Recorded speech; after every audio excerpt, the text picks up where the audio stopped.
Howdy, it's your boy Juice. So, I wanted to talk about something. Life is amazing, and when one takes the chance to soak in and observe everything around them, you get a heightened sense of things. Whether it's visual, taste, touch, smell, perception, um, all across the board, different categories. Experience. And just pay attention to some, even the littlest detail. And my observations have created a theory that I've recently noticed. This has taken several years in the making because this was stumbled upon by accident. This wasn't something that I had searched for or like ever thought to myself, maybe there's a connection, right? And a lot of this stuff for me has. Um, and what I mean by that is a couple of months ago, I had a friend named Justin. He was in his 40s, I believe. I think he was like 45. Well, he passed away. And I just thought it was kind of crazy, because, I mean, he wasn't in good health.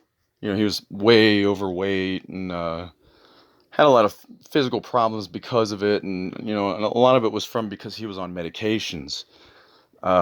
Justin had been diagnosed with schizophrenia when he was younger, probably in his 20s. This is usually the common age people start noticing a type of schizophrenia evolving within their mental compatibility, And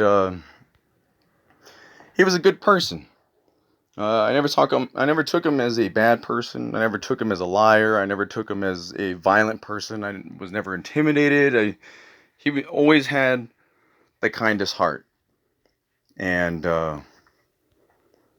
he was a little slow, but he meant well. He couldn't hurt a flea with a shotgun. You know what I mean? And how do you say? Well, what I observed was there was a couple of times where I had deep conversation with him. And getting to know him over the years of our friendship. That I questioned it, because I was curious, and I like to do research and I like to educate myself, and I would ask him about his mental illness, and because he seemed like the sweetest, kindest person, you know what I mean, like he couldn't hurt anybody, and basically what he got at was, well, from what I could understand, what he was trying to get at was when he was younger, like in his 20s, maybe even like 21, 22. I guess he had gone to college, and well, he met a girl, and they kind of kicked it off. He didn't really go into detail as to what happened to him and this girl, but he said they used to live with each other. So I'm assuming something violent had happened and that he had blacked out or he couldn't control it. And this could be a number of reasons, could be a number of things, but ultimately it was pointed to the schizophrenia. So it changed his life. Whatever had happened, it changed his life. Um, he was very adamant that he took his medicine on time, and so he was scared of himself the way I feel. Because I would ask him, I was like, like he would say he would hear voices if he wasn't on the medication, right? So this like suppressed his symptoms, in other words. It didn't cure it, but it suppressed it, right? Or like it lessened its effects. Um, well, he would say that he would hear voices and stuff like that, and I would ask him, well, what would they say? I mean, these are personal questions, and some of these he wasn't comfortable answering, which I'm grateful that he did, though, because I now have a better understanding. I can't say this for every person who has schizophrenia. Everybody's different. Um, but at the same time, I'm just not so sure. And what I mean by that is I had reason to believe that Justin was not a schizophrenic over the years of getting to know him and questioning him this. Um, I always kind of felt that he was demonically oppressed or demonically possessed. Something had happened to him in his life that caused this, which led to another chain of events. This changed his life. In other words, what I'm getting at here is when he would smoke cigarettes, when he would take a puff, he'd go, and when he would blow out, he'd go. It was a very embarrassing thing. When I was hanging out with Justin and we would catch ourselves single and looking for women, and he would start smoking like this, the women always automatically just gave a face of like, what is he doing? Like, this guy's weird, right? Like, his personality was strange as well. But again, he was very kind and very sweet. And he was very sporadic.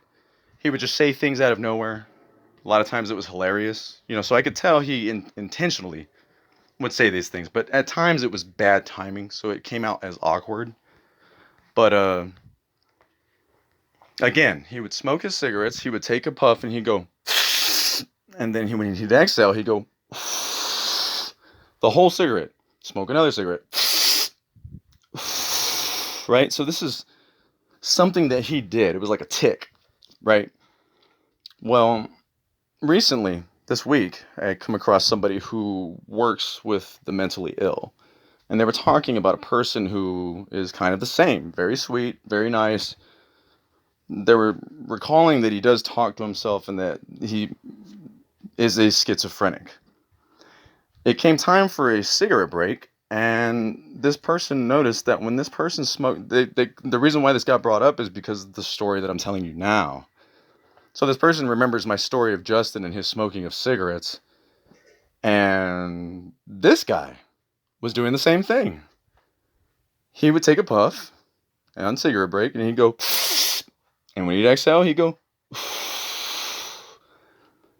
So this person was saying maybe it's a schizophrenic thing. I don't think so. I think my theory to begin with was correct. It is a demonic entity. And this demonic entity has certain qualities or traits that it shows and possesses. It gives itself away, in other words. And, well, I've been led to believe this. And like I said, when I was incarcerated, I read a book called Glimpses of the Devil. Because I was getting to know my enemy, in other words. I didn't know I was. I just found myself compelled to read certain books and look up certain things and just better myself at. I've even read the Satanic Bible while I was incarcerated. And I can honestly say I was not convinced. It's pretty much the opposite of everything in the Bible. In other words, it says turn thy cheek, well, it says smite thy cheek, right? But it's very interesting as to why Anton LaVey wrote it. He explains that in the beginning. And it's pretty interesting. But I can honestly say I was not convinced. I didn't buy into any of it. I was like, this is stupid. I was like, it's pretty much the opposite of the Bible. I was like, I could have wrote this, right? The devil didn't need to tell me any of this. I could have just said all the opposite stuff the Bible does, right? And then I could say the devil told me to do it, right? Like, I mean, I don't know. To me, it's just, it's interesting. It's an interesting spectacle. It's an interesting state of mind. It's but like I said, it's all self-explanatory. You don't have to read the Satanic Bible to know what it says. It's the opposite stuff of the Bible. And it's filled with pedophilia, murder, nasty things. And like I said, I just was not convinced. The first half of the book is like the satanic part and like how would they do it, blah, blah, blah. And then like the rest of it is literally like spells, chants, a bunch of sorcery, magic, and it all has to do with like pedophilia and murder. It's pretty much like mess around with kids and like murder them. So, this could be the reason why these cliches are also attached to a lot of this stuff. And, it's a very complex thing. And, I don't know. I just wanted to share it.